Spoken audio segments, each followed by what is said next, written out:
మెదక్ జిల్లా నర్సాపూర్ మున్సిపాలిటీ నర్సాపూర్ ప్రాంతీయ ఆసుపత్రి ఎదురుగా పద్మజ ప్రైవేట్ హాస్పిటల్ ఉంది. ఈ హాస్పిటల్ తీరే వేరు. జూన్ 13, 2023 రోజున జాతీయ రహదారి 765Dలో ఉదయం 9 గంటల నుంచి 10 గంటల మధ్యలో గుమ్మడిదల మండలం సంగారెడ్డి జిల్లా పరిధిలో ఓ బైక్ ను ట్రాక్టర్ ఢీ కొట్టింది. గాయపడిన వ్యక్తిని హకీంపేటలో నివసిస్తున్న నాగరాజు గౌడ్గా గుర్తించారు. అతనికి తీవ్ర గాయాలు కావడంతో హుటాహుటిన పద్మజ ప్రైవేట్ హాస్పిటల్లో అడ్మిట్ చేశారు. సాయంత్రం 6 గంటలైనా సరైన వైద్యం అందించకపోవడమే కాక బంధువులు అడిగితే అబ్జర్వేషన్ లో పెట్టాము కదా, మేము చూస్తామని దురుసుగా సమాధానం ఇచ్చారు. అతడి కాళ్ళు చేతులు విరిగిన, మెడ దగ్గర కోసుకున్న, గాయానికి సరైన కుట్లు వైద్యం అందించడమే కాకుండా ఇష్టానుసారంగా బిల్లులు వసూలు చేస్తున్నారని బంధువులు ఆరోపించారు. పద్మజ హాస్పిటల్ సిబ్బంది మరియు యాజమాన్యం నిర్లక్ష్యంపై సమాచారం అందడంతో హాస్పిటల్ కు వెళ్లిన విలేకరులను లోపలికి రావద్దు, వీడియోస్ తీయొద్దని బెదిరించారు.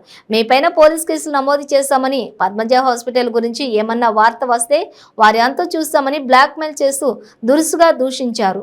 ఇప్పటికే పలుమార్లు ఈ పద్మజ హాస్పిటల్లో జరుగుతున్న అన్యాయాలను బయటకు తెస్తున్నా యథేచ్ఛగా నడుస్తోందని పలువురు ఆరోపిస్తున్నారు.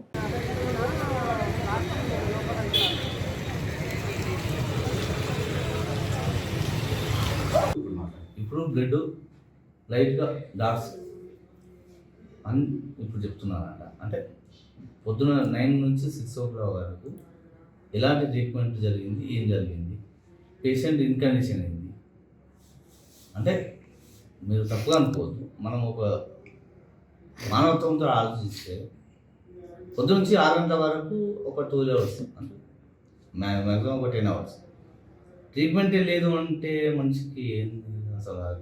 మన హాస్పిటల్ గవర్నమెంట్ హాస్పిటల్ ఉన్నాయి అంతే కదా. పేషెంట్ మాకు ఇన్నాయి వచ్చేసి సార్ మీరు వీడియో చూసి ఏం చెప్పలేదు సార్. అంటే చెప్తున్నా నేను వెళ్ళిపోవాలా? నేను మిమ్మల్ని ఏమైనా అడుగుతున్నానా, ఏమైనా బెదిరిస్తున్నానా? మీరు బెదిరిస్తున్నారా కాదు, వీడియో చూసి బెదిరించడం కాదు. ఎందుకు తీయొద్దా? తీయొద్దా అంటే వెళ్ళిపోతా? తీయొద్దు సార్. తీయొద్దా? ఇంట్లో హాస్పిటల్లో మీరు వీడియో తీయొద్దు. హాస్పిటల్ జరిగిన మోసాలను బయట పెట్టొద్దా? జరిగిన మోసాలు ఇప్పుడు నేను తీస్తున్నాను. ఇప్పుడు వచ్చారు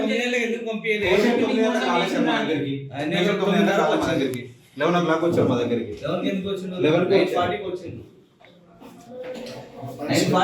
అప్పుడు పంపించేది ఉండే. ఇప్పుడు 6 గంటల వరకు ఉంచుకొని ఇప్పుడు అది లేదు ఇది లేదు అది ఇబ్బంది పెట్టడం ఎందుకు? అదే ఏం జరిగిందో చెప్పేసండి సార్. నేను సార్ మీకు చెప్పాల్సిన అవసరం లేదు సార్. వాళ్ళు చెప్పవలసిన పేషెంట్ అటెండర్ పేషెంట్ వాళ్ళమే కదా, పేషెంట్ అటెండర్ సార్. సార్ ఇంకా మీకు చెప్పవలసిన అవసరం లేదు. పేషెంట్ వాళ్ళమే వచ్చాము. ఫామ్ తీసుకురాము. ఈ లోకల్లోనే రాము, అనవసరంగా వచ్చి మా వాళ్ళు ఇలా ప్రచారం లోకల్లో మాత్రం రాము. వీళ్ళు వచ్చేది అంటే ఇక ఇంత 10,000 అంటారు. వచ్చేసరికి బిల్లు నువ్వు కూడా ఇది ఉన్నది అదే చరిత్ర. ఆయన లోకల్లో అసలే రాము.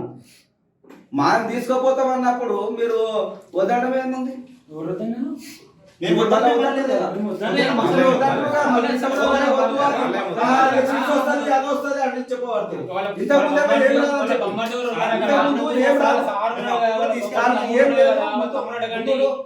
లేదని చెప్పారు ముందు అలా అంత నార్మల్ అని చెప్పి తీసుకోపోతామంటే పిడిచి వస్తుంది అన్నమాట. ఇప్పుడు మీరు తీసుకెళ్తా